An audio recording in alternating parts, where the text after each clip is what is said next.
আসসালামু আলাইকুম, সবাই কেমন আছেন? অনেকদিন পরে আজকে আবার বেশ কিছু আইটেম সংগ্রহ করলাম, সেগুলো আপনাদের মাঝে শেয়ার করতেছি। প্রথমেই দেখাচ্ছি আমি বেশ কিছু হরিণের ১ টাকার নোট আজকে সংগ্রহ করেছি। আজকে না, অবশ্য ২-৩ দিন আগে সংগ্রহ করেছি, আজকে ভিডিওটা করতেছি।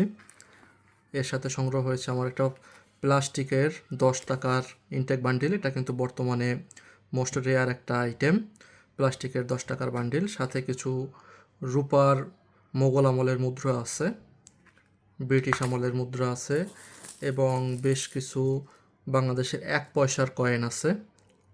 ১ পয়সার কয়েন সবগুলো কিন্তু অরিজিনাল। আপনাদের অনেকের ধারণা থাকে যে এতদিন আগের জিনিস, এটা কি অরিজিনাল কিনা। এই যে একটা ২০ টাকার নোট আছে, বাংলাদেশের প্রথম ২০ টাকার নোট এটা, উইদাউট সার্কেলের। এবং নাজিরুদ্দিন আহমেদের একটা ৫ টাকা আছে, ২০ টাকা, ১০ টাকার একটা নোট আছে, এটা হলো পাকিস্তান আমলের। এবং পাকিস্তান আমলের আরও বেশ কিছু নোট আছে। তো এই যে ওভারঅল এগুলোই মানে নতুন সংগ্রহ করলাম, আমার সংগ্রহে যুক্ত হয়েছে। তো আমার সংগ্রহর ভিডিওগুলো দেখতে আপনাদের কেমন লাগে অবশ্যই কমেন্ট করে জানাবেন। এখানে কিন্তু বেশ কিছু আইটেম আছে এবং কিছু কিছু আইটেম আছে মোস্ট এক্সপেন্সিভ এবং রেয়ার, যে মোগল আমলের রূপার অরিজিনাল মুদ্রা। এগুলো কিন্তু আসলেই দুষ্প্রাপ্য।